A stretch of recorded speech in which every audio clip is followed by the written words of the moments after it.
spoken, yes, O Lord, in our midweek fellowship, yes, O Lord. Thank you, Lord, and give us more strength, give us unity, and give us spiritual anointment, yes, O Lord, that we are going to hear your word, yes, O God. Thank you, Jesus. We lift you up, we praise you in Jesus' mighty name. Amen and amen. Thank you, Lord. Good evening. Amen. Okay. Amen. Amen. Good evening, everybody. Good evening, Facebook. Good evening, Zoom. Good evening, world. Welcome to Win New York Midweek Fellowship. Tonight is Wednesday in New York, but Thursday in the Philippines. And tonight we will be talking about the resurrection of Jesus Christ. And our teacher tonight is one of the pastors in Win New York. He is our youth pastor, Pastor Johan Arnaldo. Welcome. Welcome. Amen. Welcome to the field. Praise the Lord. Good evening, winners. Can you hear me well? Yes. Okay, Amen. praise the Lord. Thank you, Pastor Ferdy. Thank you, Iker 5, right? And welcome back, Pastor Mike, for Thank you. welcome back to the Big Apple. So let's make this probably we'll finish in about few minutes. But praise the Lord. The resurrection of Jesus, lesson 17.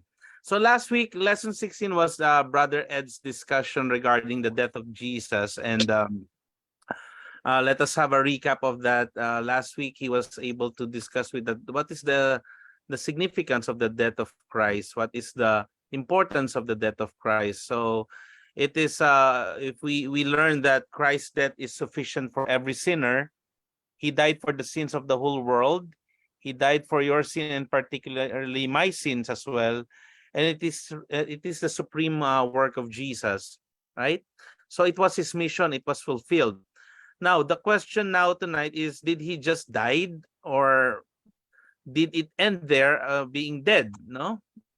So the answer is, we all know that Jesus didn't remain dead because the Bible tells us that he rose again from the dead on the third day. So now tonight we will be focusing on what is the resurrection of Jesus, okay? What is the importance of the resurrection of Jesus? So if you have the screen there, I just did the slide of our manual. So the resurrection of Jesus is the Christian belief that God raised Jesus from the dead on the third day.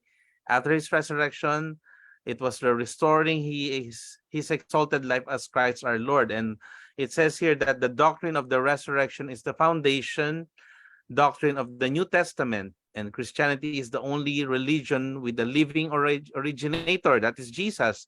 Because if you would look and research with all the other founders of religious group, if you name one, they are all dead already.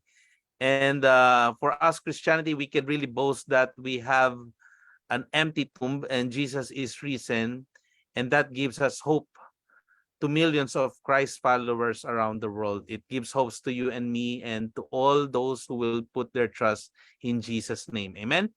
So what is this resurrection? Let's look into our first slide. It shows here the evidence of the resurrection. So let's look into the importance of the empty tomb. Okay, in Matthew 28:6, it says there, he is not here for his reason. As he said, come see the place where the Lord lay.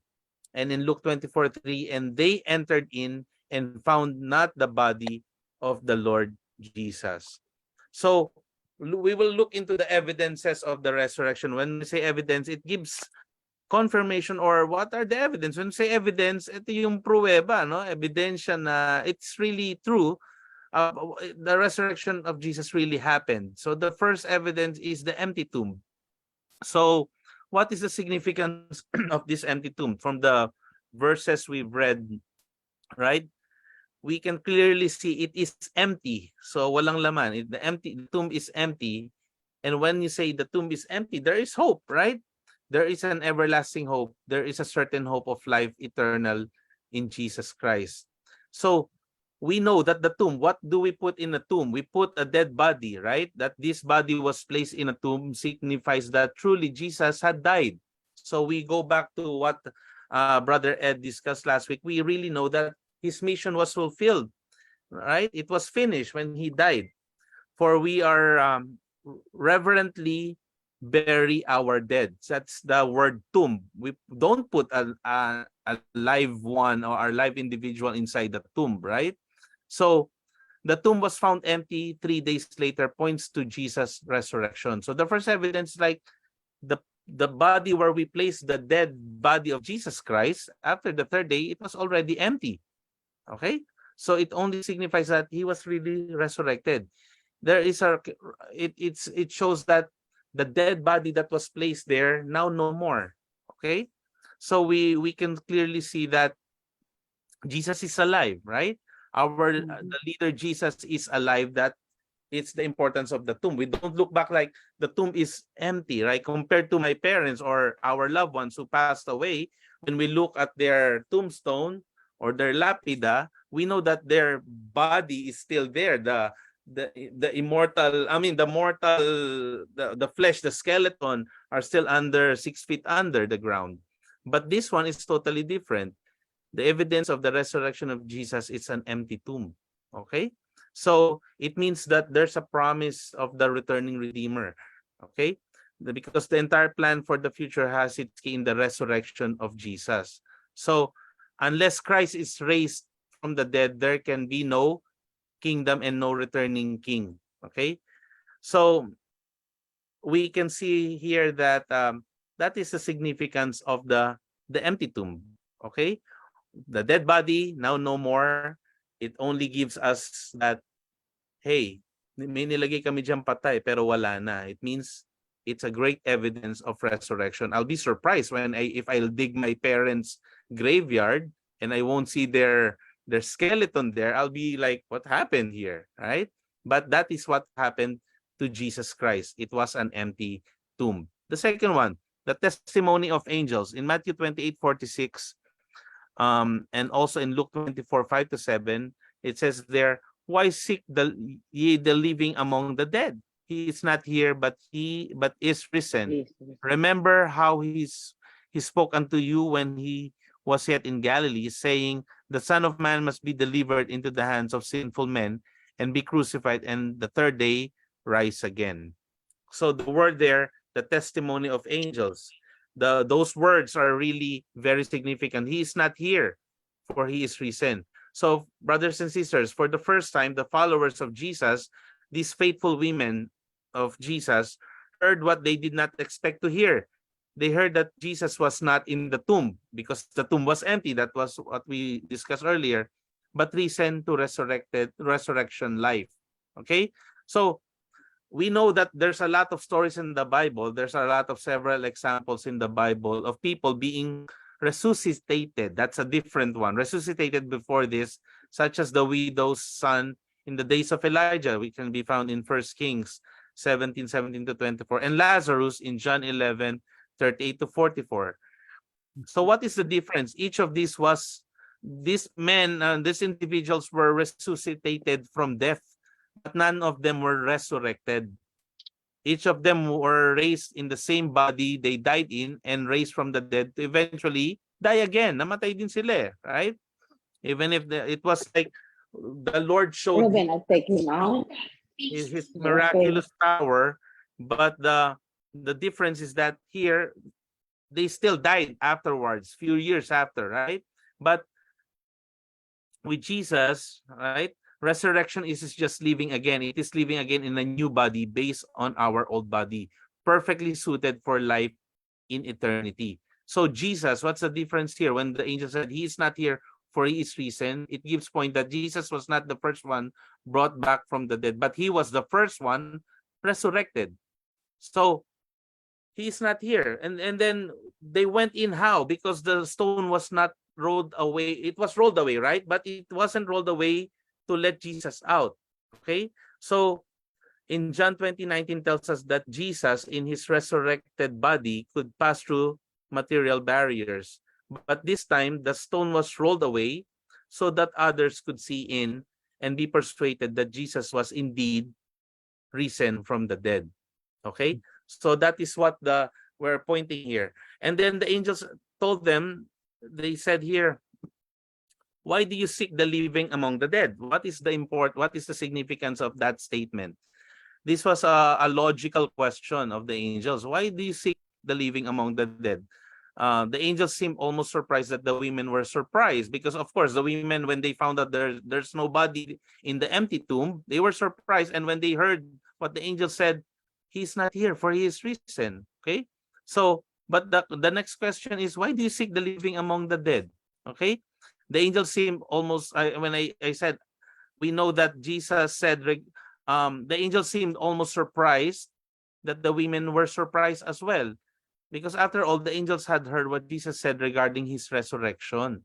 And they knew the women had heard it also. Probably when they mentioned that, it gives a trigger for the women to be reminded of what Jesus previously mentioned to them.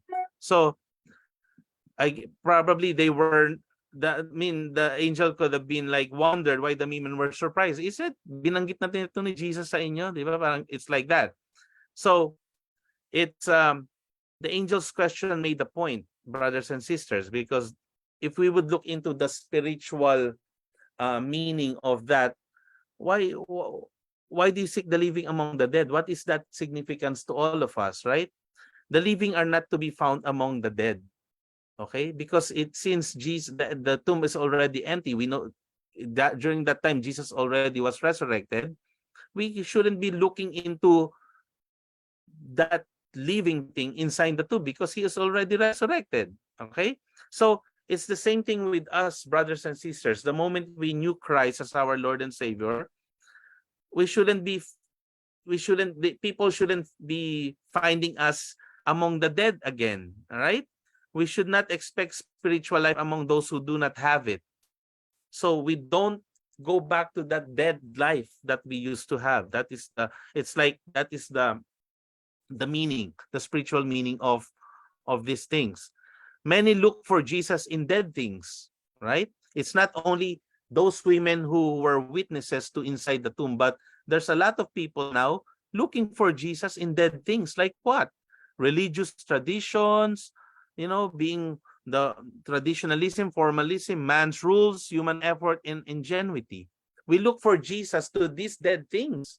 And the logical question of the angel was like, why do you seek the living among the dead? It's like you, Johan, why do you seek Jesus among this dead system of this world?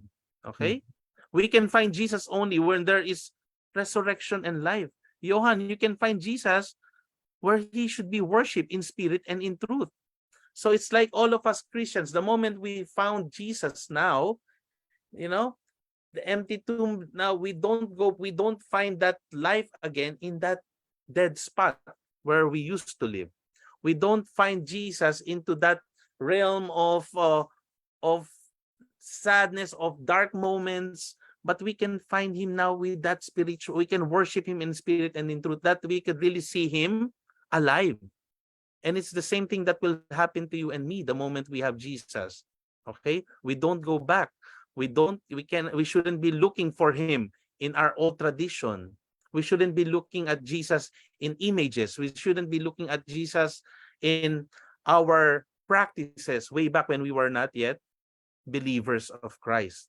So that is the point here. And the angel said, he is not here. These were some of the most beautiful and important words ever spoken by an angel to men.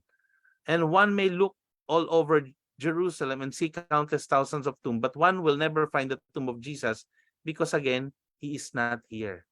So what a great promise that Jesus showed us here, that he was resurrected. He is not living.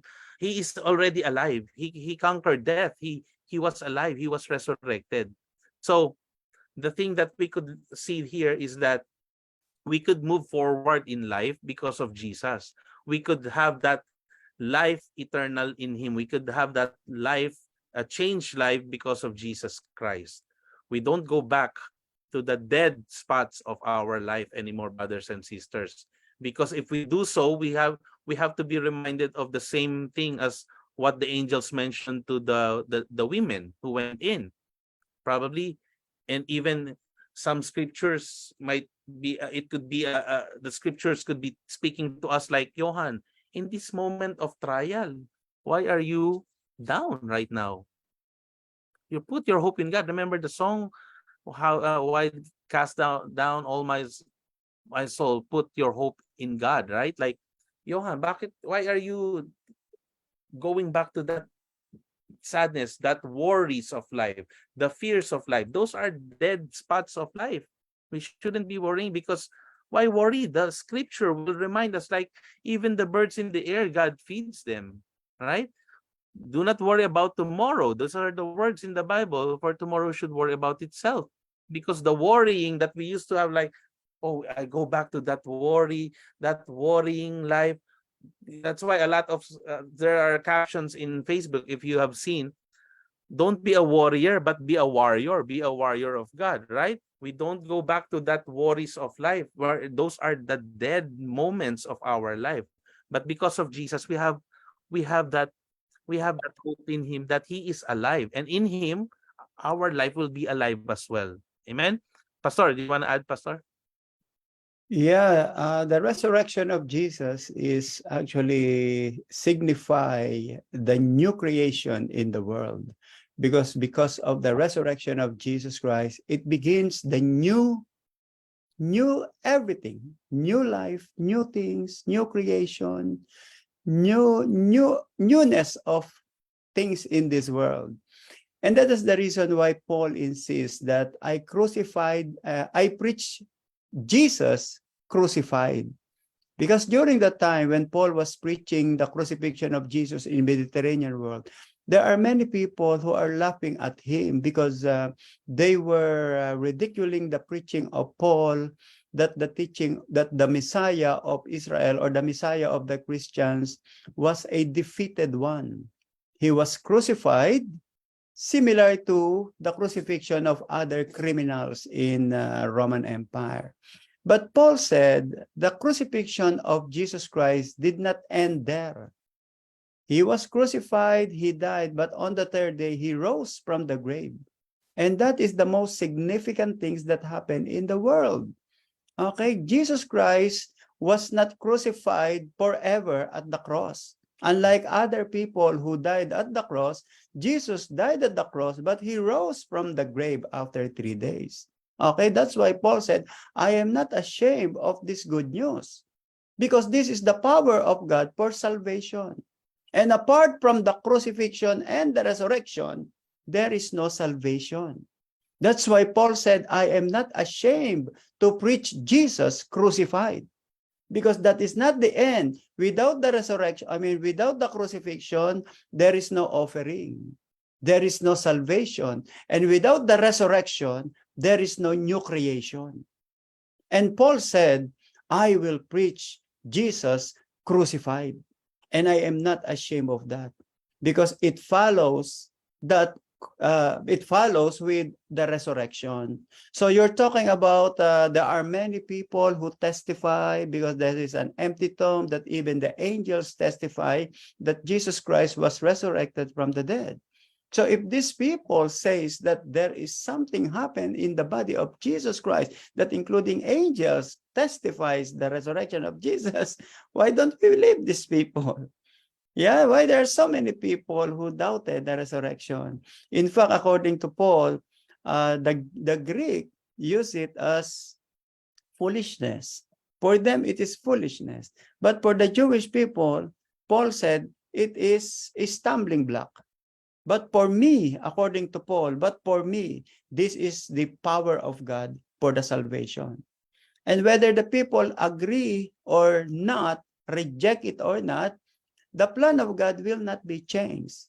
Salvation is still at the resurrection and the crucifixion of Jesus Christ.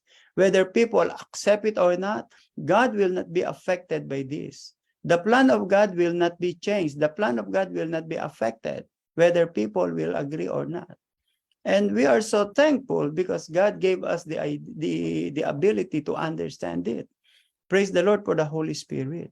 Praise God that God gave us the Holy Spirit, that we may understand the mystery of this plan of God. It is God's plan. It is not coincidence. It is not just, it didn't happen just like that. Okay, it is part of the plan of God for the salvation of the whole humanity, and not only the whole humanity, but the entire creation of God. Okay, including all living things and non-living things will be saved by the resurrection of Jesus Christ. All right, yun lang muna. Thank you, Brother Yo. Yes. Thank you, Pastor. Praise the Lord. Yeah, that's the importance of the resurrection, right? It's really required for the completion of salvation. Amen. And an additional with the ones as evidence, what the angels mentioned, what is the importance of the words that they shared is that when the moment they said the Son of Man must be delivered into the hands of sinful men and be crucified and on the third day rise again. So for I guess for the women, it seems like a long time ago that Jesus said these words in Luke 18:31 to 33. Nevertheless, they needed to remember them, and the angels reminded them of what Jesus said. Amen.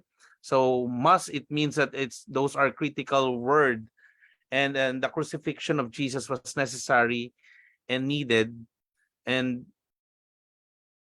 it is what the requirement that they needed to see, and they remembered his word when the angels mentioned it to them. So the empty tomb, brothers and sisters, the presence of angels, the words of the angels and in and of themselves could not change their hearts. Probably it could happen, maybe during that time they were like surprised, and even if the angels already mentioned these words, the empty tomb, it's not enough. But what reminded them was what Jesus mentioned to them when he was still alive.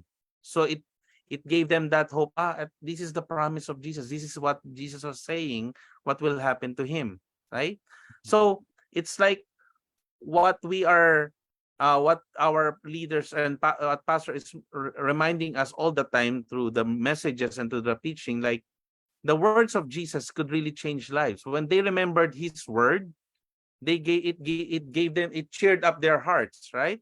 So the resurrection of Jesus, when being remembered by people, it gives that hope to everyone. It gives that joy within, because that was part of the mission of Jesus Christ. That was part of the perfect plan of God for Jesus. So when the angels reminded the women of what Jesus spoke to them, it gave them again that joy. So the words of Jesus, based on the what is that resurrection, it changed their lives. So it's the same thing for you and me, brothers and sisters, right? The resurrection of Jesus changed our life. It was like a great hope for us that we know through his word that he rose again. He conquered death. He have conquered death. He beaten death, and he was victorious on the cross, for he rose again. Okay? And the words of Jesus are very important for us to be reminded of, that we have hope in him. We have hope because of this resurrection. Because of that, we have salvation. And for those who will call upon his name, the same thing will happen to us. Amen. And the next evidence is the 500 who saw him at one time in 1 Corinthians 15:6. So what is the importance of these 500 men? What is the significance of this as an evidence?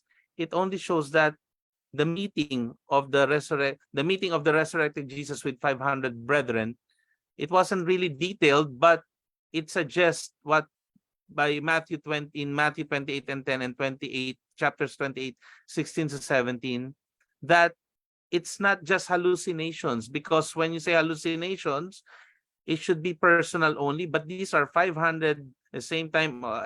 Pastor, correct me if I'm wrong, with Peter and who else are there, Pastor? Peter and James, right? It confirms that he has resurrected, and these people were witnesses. And Pastor, I remember when Pastor was asking why did Jesus didn't show up with everyone, right? Yeah. Because he chose people who will be witnesses. That's What right. the witnesses who could really testify that Jesus is alive. He rose again. He conquered it. We saw him resurrected. That's why he showed himself to these people, the disciples, and to these 500 men who were blessed to see him, and for them to be witnesses of Jesus for other people. Not because, why would Jesus show himself to people who would like, oh, sino yan? Right? It will be futile, it will be useless. So, as the 500 brethren saw Jesus, it's a proof that he was resurrected. Witnesses of Jesus. So same thing with us. The experience that they saw that Jesus was resurrected is the same experience that we've seen right now. We were not there during that time, but the experience that we had when we accepted the Lord, when we believe that, the moment we believe that he is crucified, he died, he rose again, that's the gospel that we believe in. And that is the same experience of those people who saw him. And we also saw him through that. We saw Jesus, right? Through that experience. And that makes us also a witness for his resurrection. Even if during that time we weren't there, but because of the faith, we did it by faith, that we accepted the Lord by faith. We saw the Jesus, the victorious Jesus. We accepted him as our Lord and Savior. We could be witnesses of how the Lord changed the lives of those 500 brethren and the disciples. Is the same experience that we could do. And what our role now is to be witnesses. For them, from that point, they become witnesses of the resurrection of Jesus. It's the same thing with us. We have to be witnesses for other people who didn't see yet this resurrected Jesus in their life. Okay, because for them, a lot of people right now in our current times will only see Jesus until now still hanging on the cross. Lalagay nga sa bahay, right? Nakapako pa rin si Jesus. And that is what we need to do. Our role is to, hey, that Jesus already rose from the dead. Okay? And that is what our work right now as being servants, being believers of Jesus Christ. And also the last the evidence is what Pastor was saying, the experience of Paul also. Okay? Paul experienced a great experience, and the great evidence of the resurrection is through Paul, by his testimony, right? Let me see. By his appearance to Paul on the Damascus road in Acts 9:5, and he said, "Who art thou, Lord?" And the Lord said, "I am Jesus whom persecutest," or persecuting me. So, persecuting me, okay? As the heavenly light overwhelmed him, Saul, during that time, was confronted by the true nature of his crime. He persecuted God, not man. So Jesus revealed himself, the resurrected Jesus revealed himself to Paul during that time on the way to Damascus. Because Saul thought that he was serving God before he became Paul, but viciously attacking Christians. And he also discovered that he was also fighting God. So most of the time, brothers and sisters, like, we also thought that we are serving God the same way as Paul was doing when he was still persecuting Christians. But that experience of Jesus being resurrected proves that Paul experienced that this is Jesus, I am Jesus whom you are persecuting. Okay? And this is like same thing that is also happening with a lot of people is, my Johan, this is me, Jesus, who died on the cross, who rose again, and yet you don't believe in me. And yet you still neglect my words. You still ignore the words that you're reading. You still ignore the words of people who sharing the love of Jesus, and that I am the way, the truth, and the life. This is me, right? So it only proves that Paul experienced Jesus personally on that way to Damascus, right? Why shouldn't, and then we say, me, why are you persecuting me? And why are you, it's like questioning Paul, like, why are you doing such futile thing? I am Jesus, right? Though Jesus was a fairly common name in that day, the ascended Jesus of Nazareth needed no further identification. When he said, I am Jesus, Saul knew exactly which Jesus spoke, right? So, I am Jesus, nabuhay ako muli. I am Jesus, I am the one who died for your sins. I am Jesus who died for the world, I am Jesus who also raised up from the dead. I am the one who rose from the dead after the third day. And I will give you hope. And there's hope in my name. And I'm the only way, the truth, and the life. So this is the same thing that will happen, that's happening to you and me. Sometimes we don't see that resurrected Jesus right away. We only see Jesus as like the one is still hanging on the cross, right? A Jesus that we always put and there's a lot of religions right now in the world, and most we know some of our relatives believe that in these images they look into Jesus still nakapako, right? And they don't see Jesus as the way, like speaking to Paul here on the way of Damascus, like, I am Jesus. Ako yung hindi mo sinusunod, ako yung nilalabanan mo. I am Jesus, the one you are still fighting right now.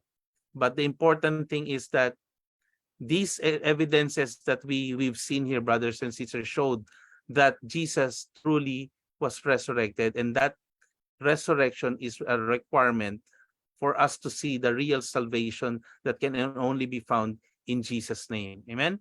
Pastor, do you want to add more, Pastor? Yeah, the testimony of millions, right? There are millions, actually billions of people believe that Jesus was resurrected. Although they didn't see Jesus Christ bodily, but they experienced the spirit of Jesus. It happened to me, it happened to you, it happened to all WIN members, it happened to all born-again believers in America, in Canada, in Africa, in Latin America, Asia, Europe, Middle East. These people could testify that they have a personal experience with Jesus Christ. In fact, many Muslims are testifying that they have a dream of Jesus. Even Pastor Rahil, a Muslim, said that he has encountered the Lord Jesus Christ. And many people in the Middle East, when I was in Saudi Arabia, many of my colleagues had experience of a dream with Jesus. In fact, one of my fellow pastors in Riyadh said that he was praying to his rosary, and then during that night, because I was trying to share the gospel to him, during that night, he had a dream of the Lord Jesus Christ, and then when he opened his mouth, he saw two balls moving circularly, and the ball became JC. And then he said, it is Jesus Christ. So on that night, he accepted Jesus Christ as Lord and Savior, as personal Lord and Savior. So all of these people testify that Jesus Christ is really alive. Right. And then yet still many people refuse to believe in Jesus Christ. So the resurrection of Jesus Christ is not a secret story. It happened in the time of early Christianity. It happened after 100 years, and it continued to happen during the year of persecution and until today. Many people still believe, testify, and accept that Jesus Christ was resurrected, and they have a personal encounter and experience with the resurrected Jesus Christ. So I believe it's not only millions, but it is billions of people testify regardless of denomination and their affiliation.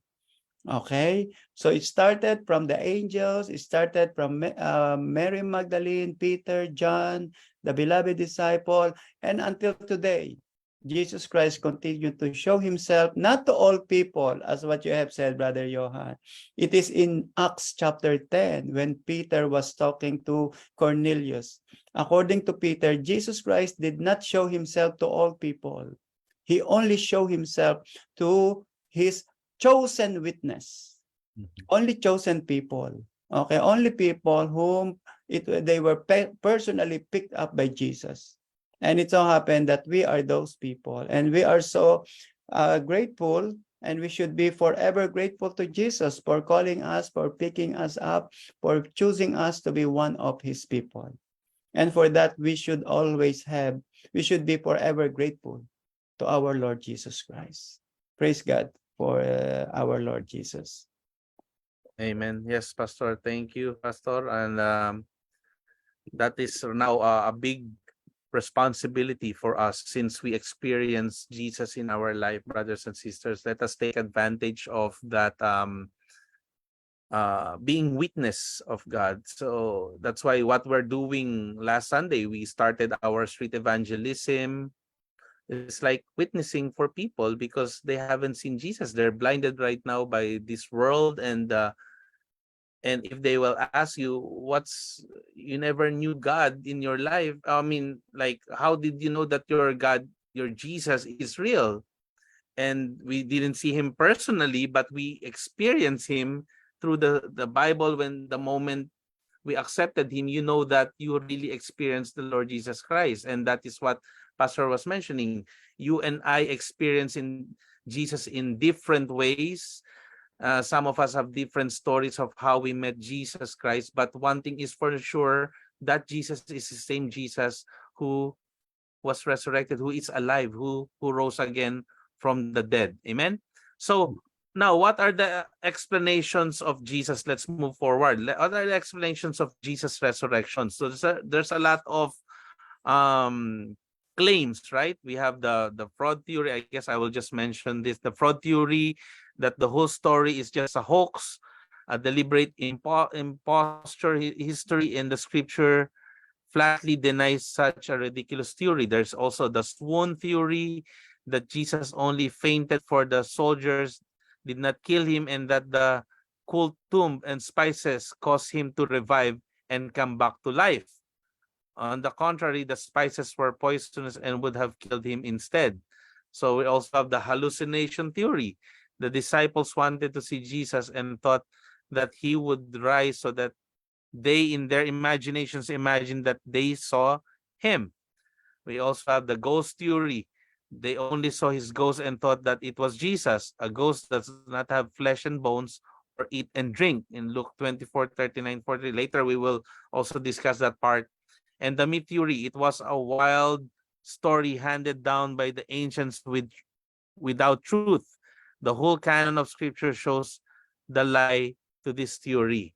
So, brothers and sisters, none of these theories adequately deals with the evidence of the known facts that surrounded the resurrection of our Lord. Because you would look into the true explanation that Jesus Christ rose bodily from the grave, as he said that he would in Acts 2:24, whom God has raised up, having loosed the pains of death, because it was not possible that he should be holden of it.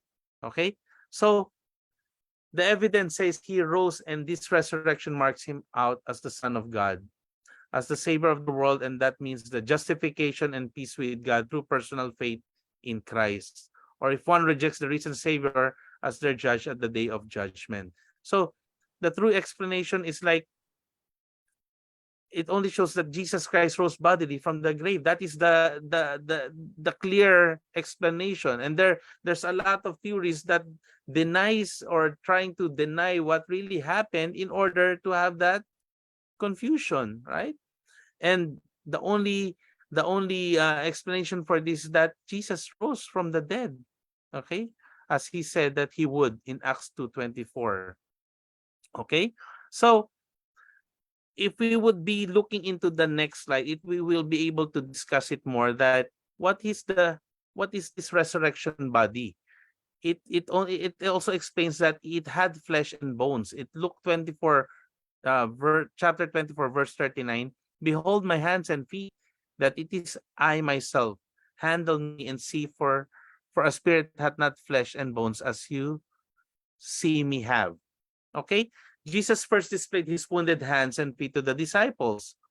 In this, Jesus wanted to establish both his identity and his bodily existence, brothers and sisters, right? And that it was a transformed state, that the same body he had before the cross, upon the cross, and set in the tomb.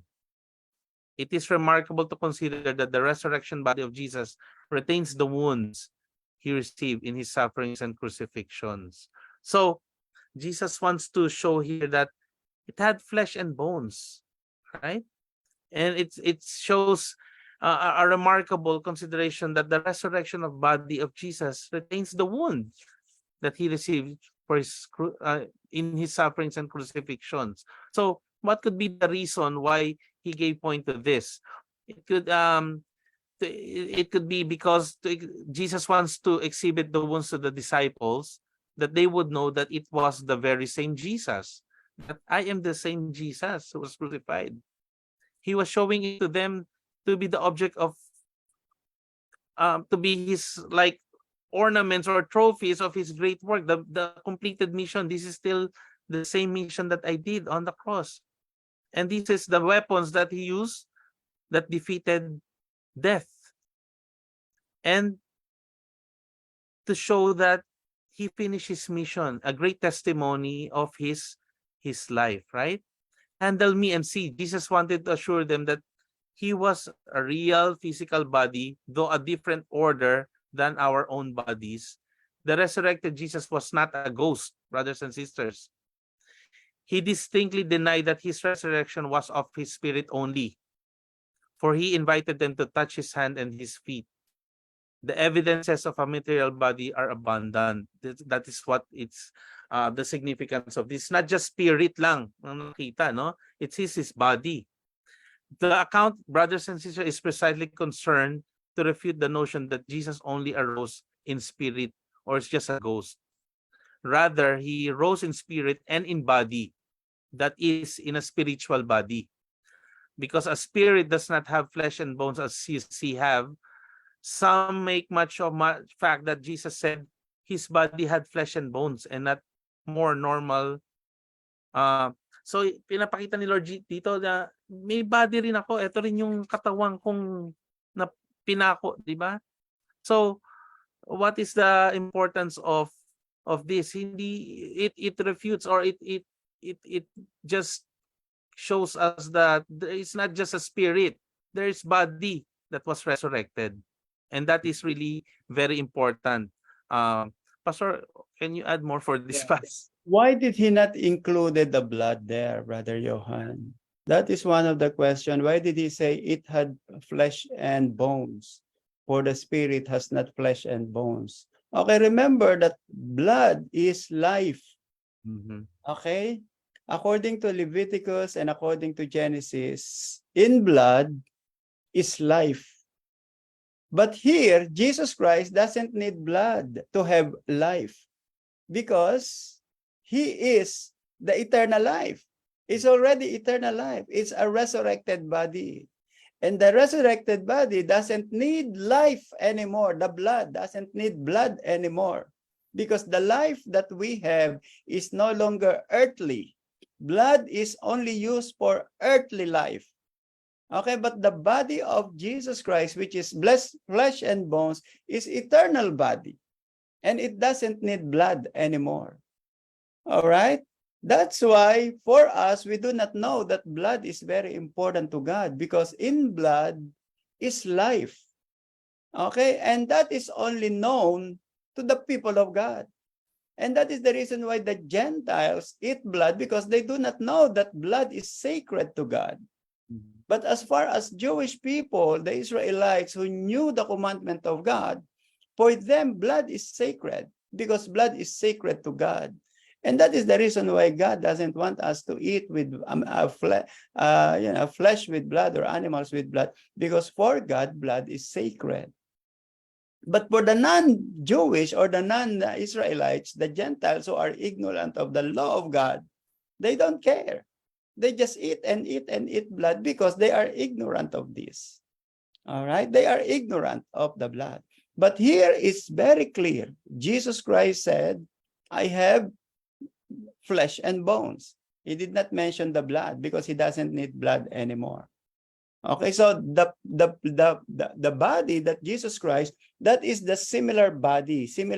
And according to Paul is explaining that very, very clearly, that the flesh and the glorified body of Jesus Christ, it is just like a corn or a seed of a corn or a seed of a plant, that when you put it in the soil, okay, and if it sprout, it is no longer the same seed. It's a different type of body or a different type of seed. It is no longer seed. The seed will not become big, but a new sprout will be coming out of the soil. And that is similar to the body of Jesus Christ. Jesus Christ is just like a seed that was put in the soil. And then after 3 days, a new sprout came out.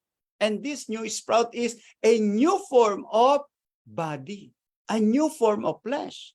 That's why Jesus Christ said, unless the seed put in the soil and die, it will not sprout and it will not bear new fruits and new things.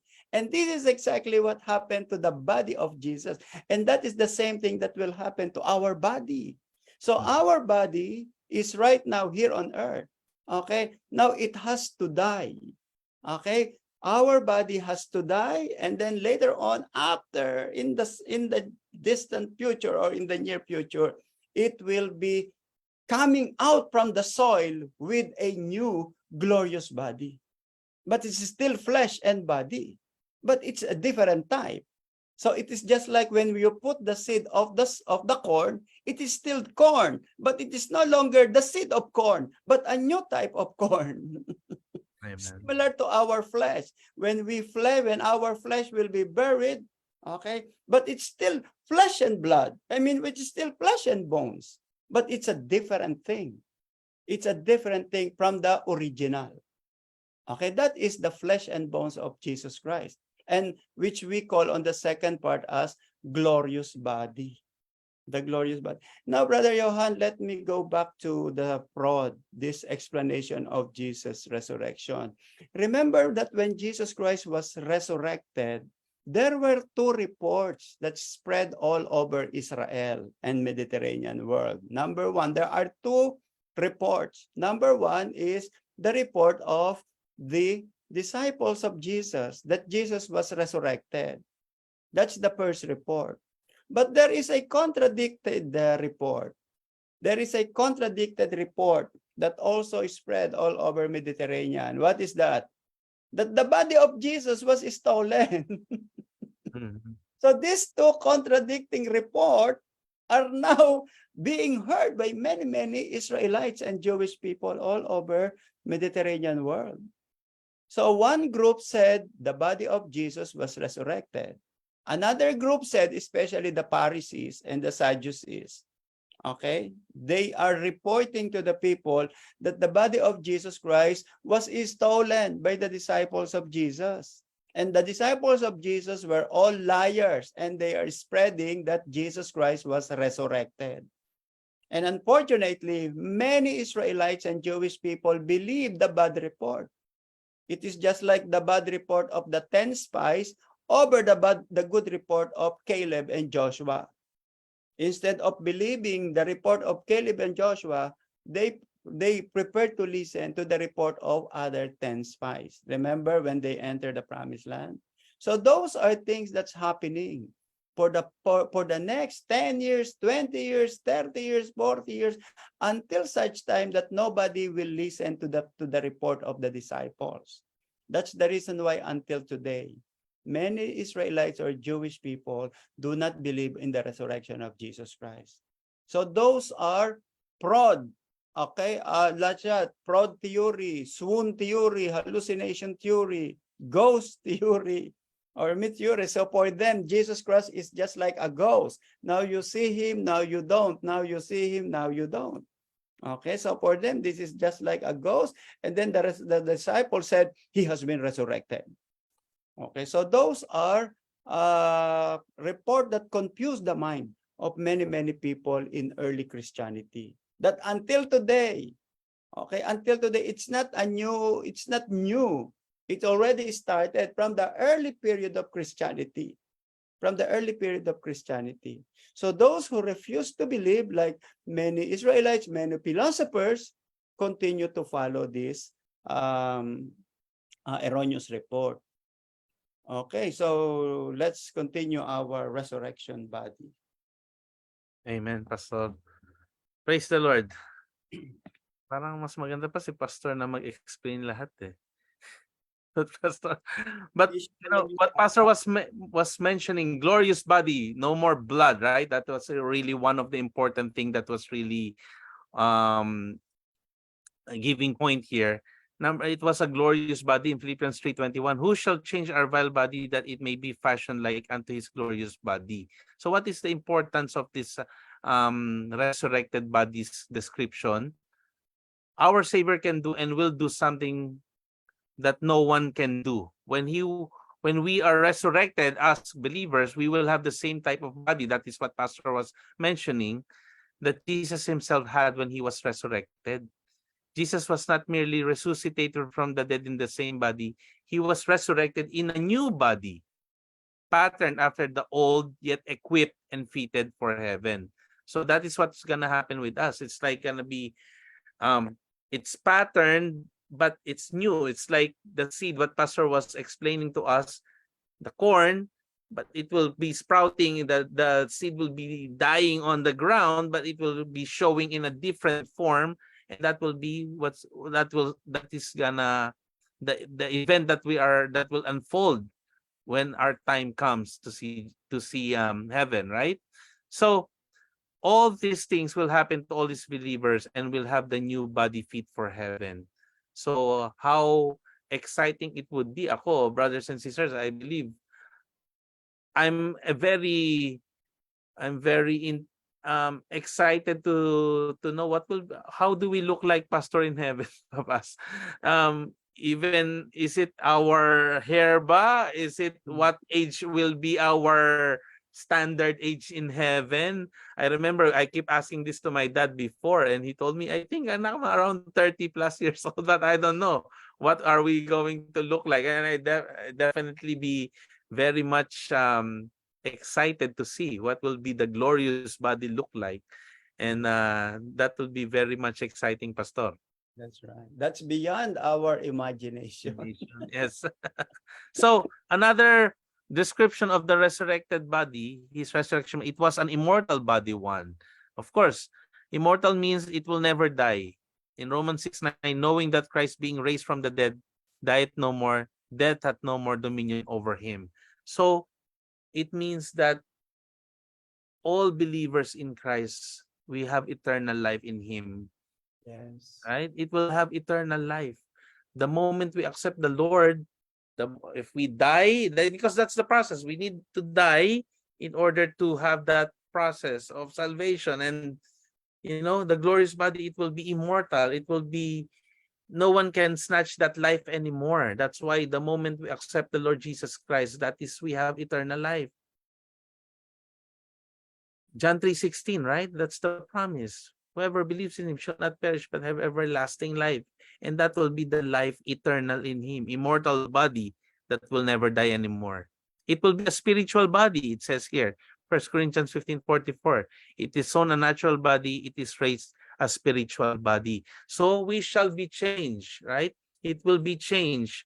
That our old self, the old man pattern to Adam, after Adam, so which was a rebellious one, but the moment we were changed because of Jesus, we also died, right? We will also die to our sinful nature, and we will be raised from the dead. And it's the same thing. It will be a different one. It will be very spiritual, and not the one that is patterned to Adam anymore. So let's move, Pastor. In addition, Brother Johan, dun sa number 3, it was an immortal body one. Okay, now I remember what was written in the book of Revelation 22, because we were talking about what's gonna happen to our body when we go to heaven. What scenario should we expect when we go to heaven? There is a passage in the book of Revelation 22 that the tree of life is there in the midst of the river. And then all the redeems will eat the fruit of the tree of life. We will eat the fruit of the tree of life as a healing for the nation. That's what was mentioned in the book of Revelation, as a healing for the nation. Now, when you make some research about the healing, it is not healing that the healing that we understood in our time now. Because when we say healing, it means we will be sick and then there will be healing, right? But in the book of Revelation, the word healing there is our maintenance with our connection with God. Okay, look at that. Even though we are already in heaven, even though we have eternal life, even though we are already connected God, we are still not super independent from God. Even though we have eternity, even though we will not die, and yet we are not totally independent from God. We still need our connection with God through that fruit of the tree of life. So I think we will be eating from time to time, and that tree of life is our connection with God. The fruit of, not that we will get sick, but God wants to maintain our relationship and connection with God. Okay, and for that reason, the tree of life will be there. And the people, or the redeemed will continue to eat the tree, the fruit of the tree of life. Okay, and I think this is the original plan of God to Adam and Eve. And it didn't happen at the garden because it was, it was distracted because of the serpent.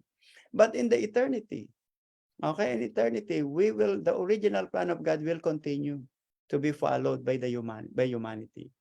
Okay, we will continue to eat the fruit of the tree of life, and that tree of life will continue to sustain our eternity with God.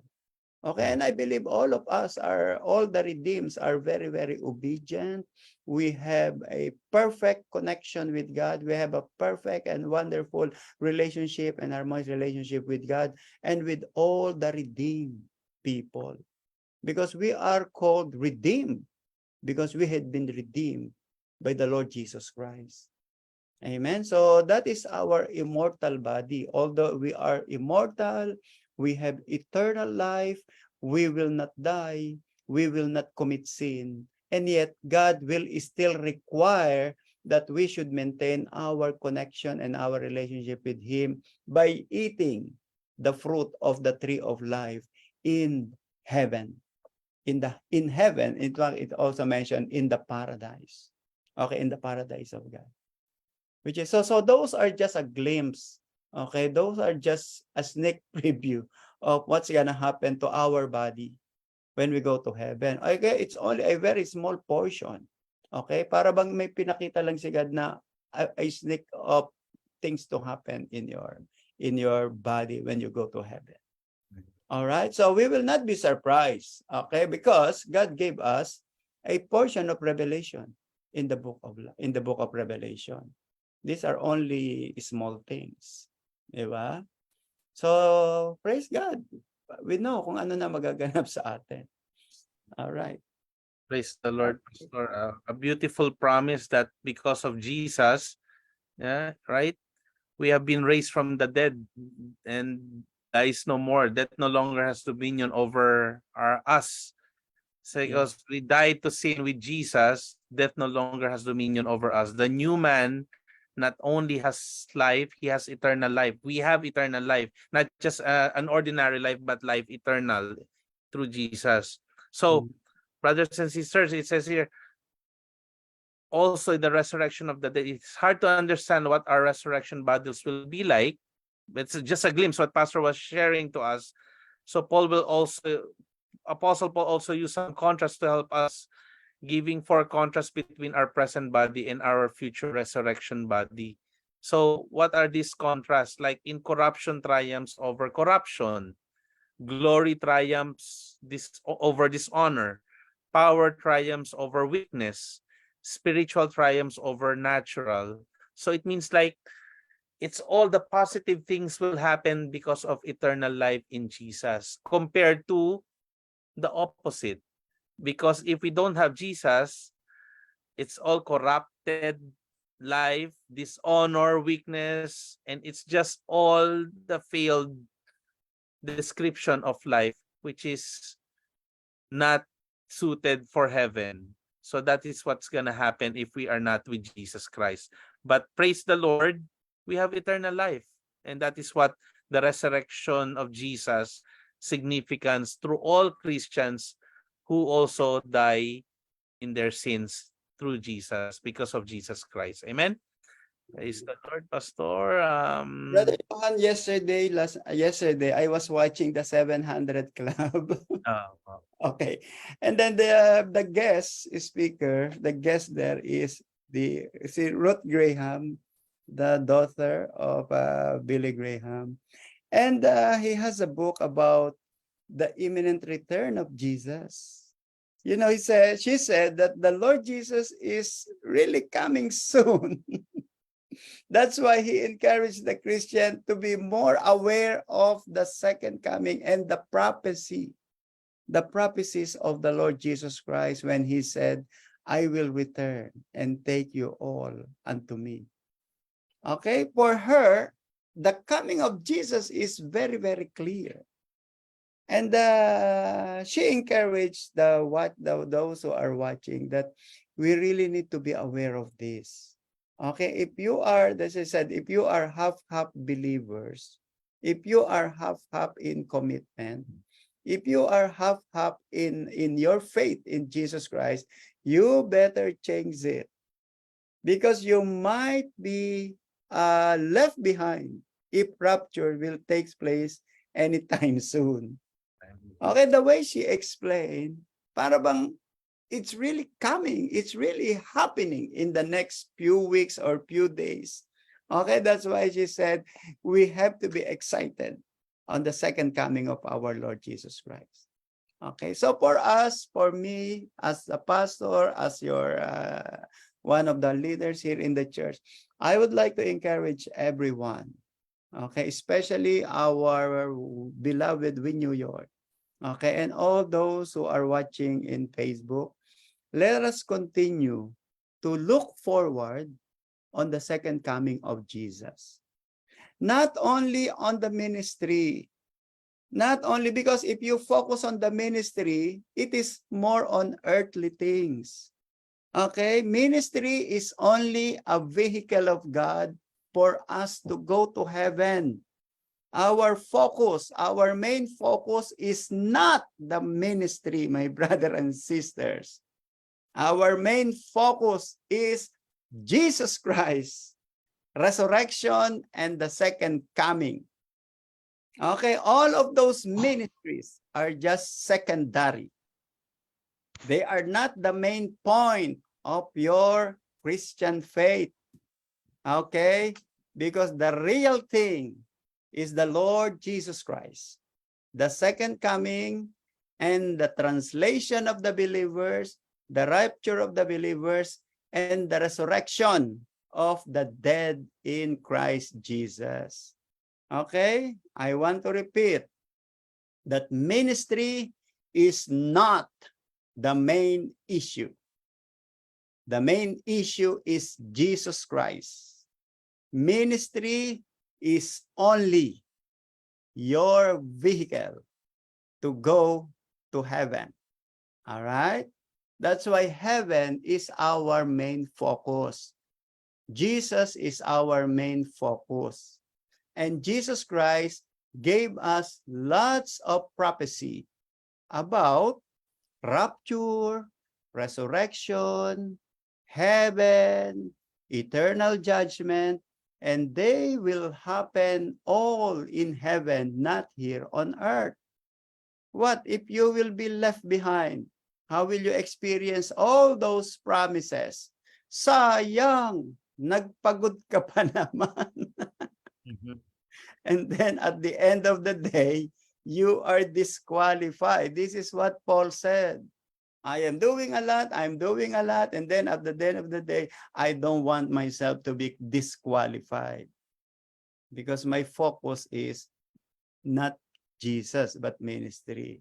Okay? So these are very wonderful teaching tonight. Actually, I am encouraged by this preaching, because me as a person, my most important focus is the second coming of Jesus.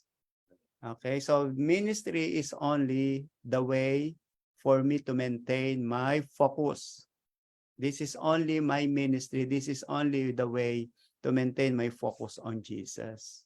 All right. So it had flesh and bones.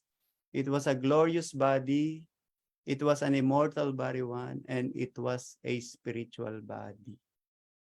Body that will be your body forever and ever. That's why you have to take care of your body, because that is still the same body that you will be using in heaven, but only a glorious one, a resurrected body. Yun lang, Pastor Johan. Amen, Pastor. Gusto mo nang tapusin, Pastor. Now, we look into how did Jesus rise from the dead?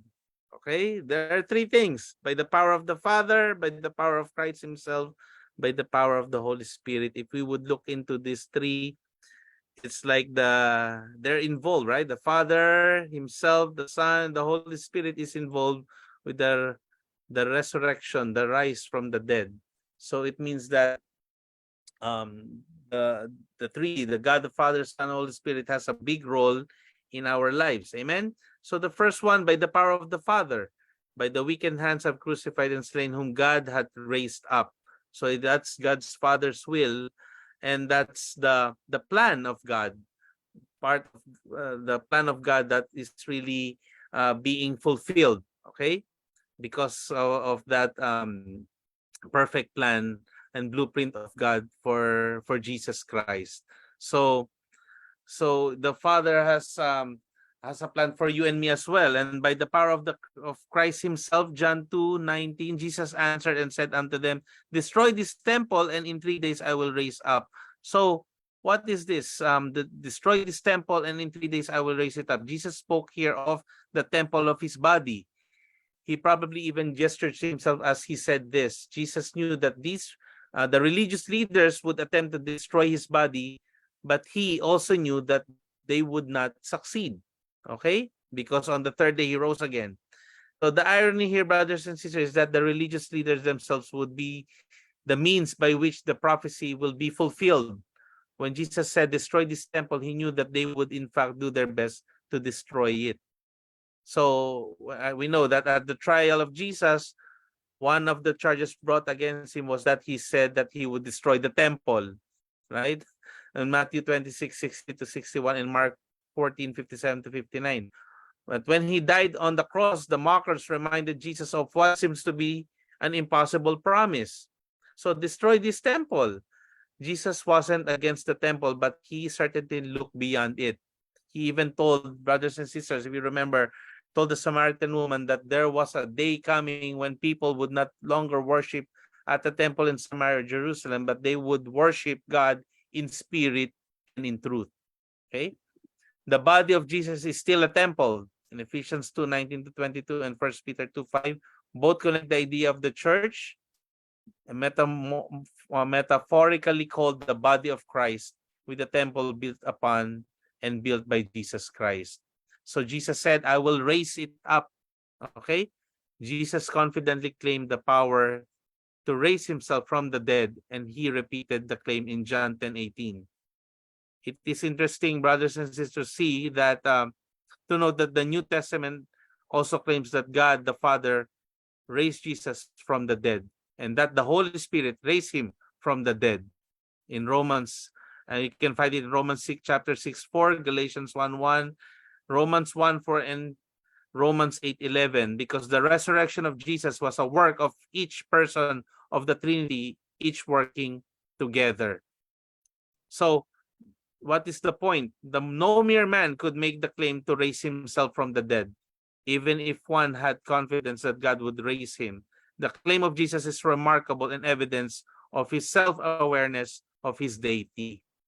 So it means that there's the work of the Trinity, the God the Father, Christ himself, and the Holy Spirit. And that is really a big role in the resurrection of Jesus Christ and shows of the deity of Jesus. Pastor, can you explain the more of this, Pastor Michael parang gustong Pastor Michael from the Philippines.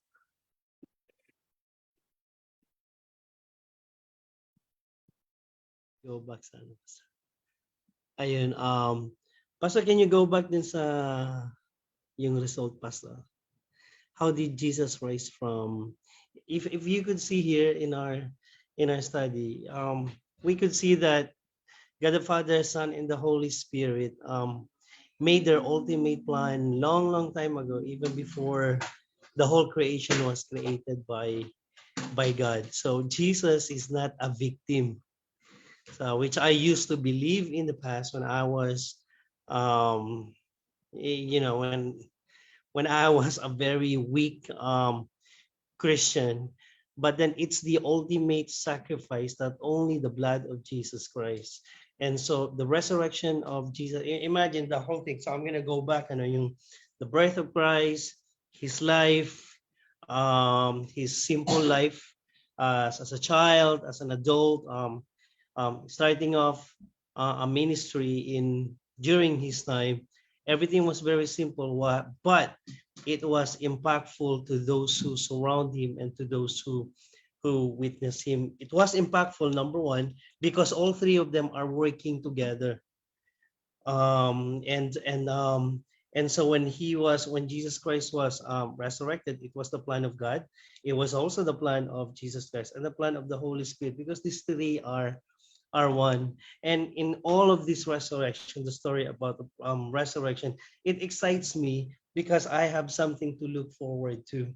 Earlier, I was reflecting on the goodness of God, because there was a great turbulence when we were on the plane, and then everyone was going, "Ah!" And then I laugh, and then I look at the screen right away. And I said, "Oh my gosh, underneath pala nito, it's the I think it was Pacific Ocean." And then and so there were so many things running on my mind, and then I said, I got two options. So option number one, I fear of my life because I'm enjoying it, but at the same time, but this enjoyment of life, it's temporary, because our final destiny, it's always your death, which also has to it has to possible destination. So your destination could be hell, or why not heaven, di ba? So in our study now, I'm looking for it, then and then kanina, then the thought of, I don't even know why all of these are what's this, filling in my mind, kasi nga nasa aeroplano, and then it's typhoon season in Asia, and then every time na gumaganon yung aeroplano, sabi ko, wow. Sabi ko, and then we flew past the Middle East, and then pass through Europe. Sabi ko, what if Putin decided to shoot us down? At sabi ko, I had a lot, and then I said, wow. So these are actually example of human frustration, But then that's why Jesus Christ, the resurrection of Jesus Christ, who are the co-authors, are the Father, the Son, and the Holy Spirit, to give us all hope. Na if we love this body, just because maybe you're enjoying the blessings of excuse me, of your hard work, then you should love even more your afterlife, because it's more than this. Like what Pastor Fred is saying earlier, we would still be eating in heaven, because we want the original strength that comes, the main source of our strength. It's God, because that's the original intention of God when he created Adam and Eve, to enjoy the fullness of the goodness of God. Diba? If we can now feel the goodness of God in our lifetime in this condemned world, and how much more if we would be in a perfect world where God is the King, the ruler, and the Lord of Lords. Diba? And the only way to get there is to believe in Christ Jesus. And we have a lot of arguments that we've studied so far, and we always debunking all of this opposition with regards to the resurrection or deity of Jesus Christ. Then that's our only visa. That's our only passport to heaven. Without the visa, our passport, it needs a stamp. And this and also heaven needs a visa, which requires the ink. Yung ink, it's the blood of Jesus Christ. Without that, without the blood, so even if it's a very promising place for eternity, there is restriction because it is only exclusive to those who put their faith and trust in God. That's why the ministry, it's only a vehicle. First, it's we accept Jesus Christ as our Lord and Savior, and then we also engage ourselves, become actively involved in the ministry so that our faith would also be built up. And then, so when our time is up and the Lord would take us, we would also be resurrected with Him as Jesus Christ Himself was resurrected. Yan naman, Pastor. Praise the And Lord. Pastor Yo. Pastor John. Thank you, Pastor Mike.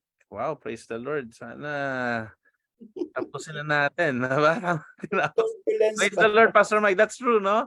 When when we were flying back here, how it's like flying on the plane is just a needle, and it's just by the grace of God, everything, right? But I always pray, Lord, there's a lot of things to be done still, and we are praying all the time when there's turbulence. Amen. So, what are the results of the resurrection? It proves the deity of Christ, right? To be the Son of God with power by the resurrection from the dead. Remember, let us remember, brothers and sisters, that there is no longer any sacrifice or atonement that can please God other than what Jesus provided at the cross. Even our own suffering won't pay us for our sins. The price has already been paid. That's why hindi na natin kailangan lumud pa sa mga munggo at lumakad with the mga bubog, right? So salvation is accomplished fact and completed because of Jesus Christ. It was done. And the only thing we need to do is like, hey, accept Him as our Lord and Savior. And the moment it is our time because of Jesus, we shall be changed and it will be completed because of Him. He rose from the dead, and the resurrection guarantees that believers shall rise with Christ too. Because of that, we will all be the same. In that perfect time, in His time, okay, all believers shall rise with Christ as well. And that's the promise for those who put their trust in His name. It prepares Him to fulfill His next promise that He will come again. And that's coming very, very soon, brothers and sisters.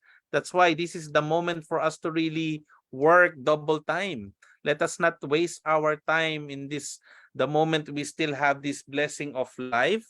The moment we open our eyes, let's take advantage of sharing the goodness of God, that Jesus is alive, that He is the living God who is alive. He is not a passive God. He knows what's going on, and that is what we need to share.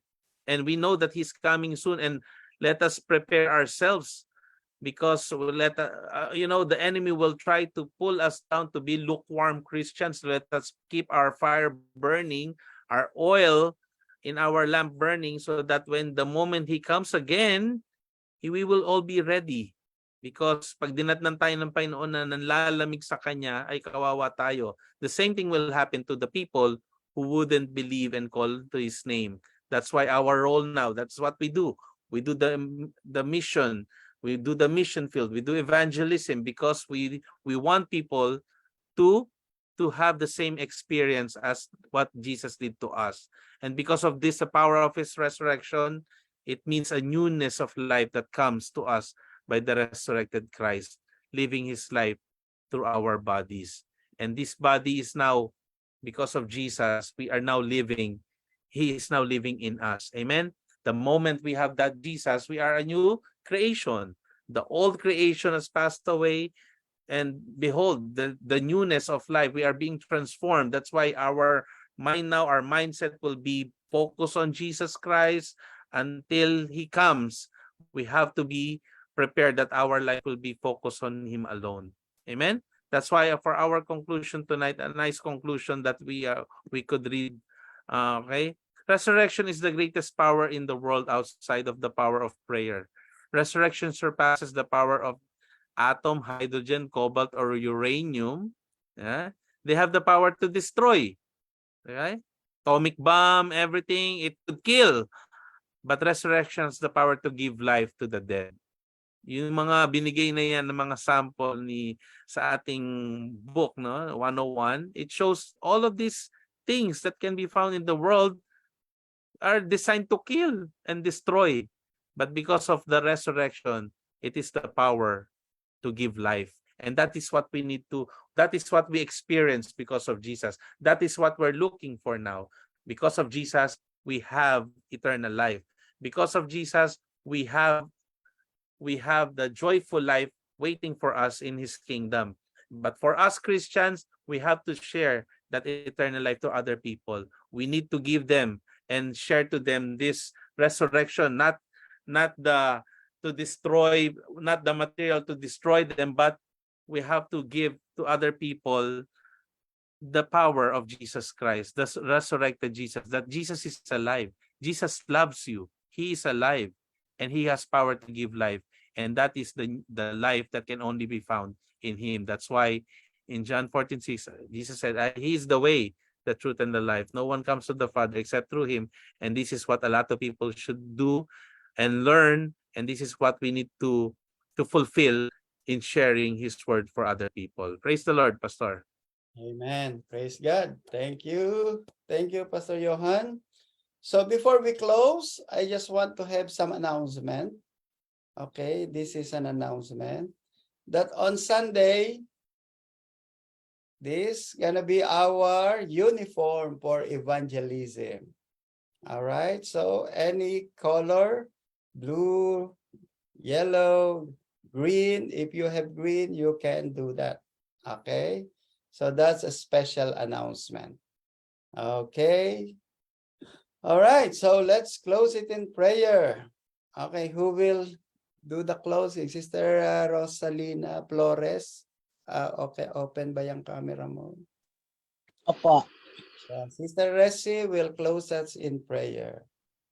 let us pray. Thank you, Pastor Johan, for a very nice explanation of resurrection.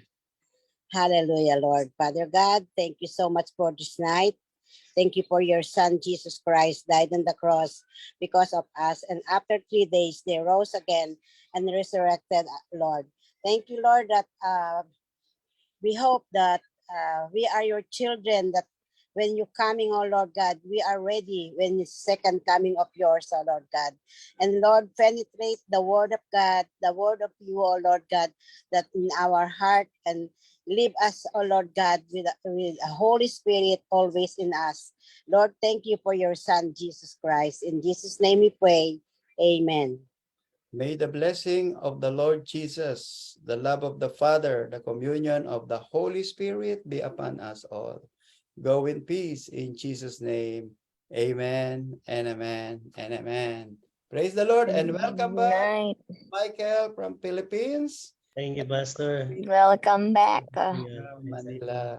Good And they have night, a everyone. they have a wonderful news about the turbulence in top of the Pacific. Amen. All right. Amen. Okay, let's have a picture taking already. It's Iger 5 and ready. 1, 2, 3. Okay. Thank you. Good night, Thank everybody. you, Pastor. God bless Good night. everybody. Thank you, you. Pastor. Thank you, Pastor Johan. Thank you, Sister Rose. Thank you, Iker 5. Thank you. Pastor Thank you, Michael. Pastor Mike, Pastor Johan, Pastor Hindi ka pa makakatulog. Ferdy, and Sister Marie. Good night. Night.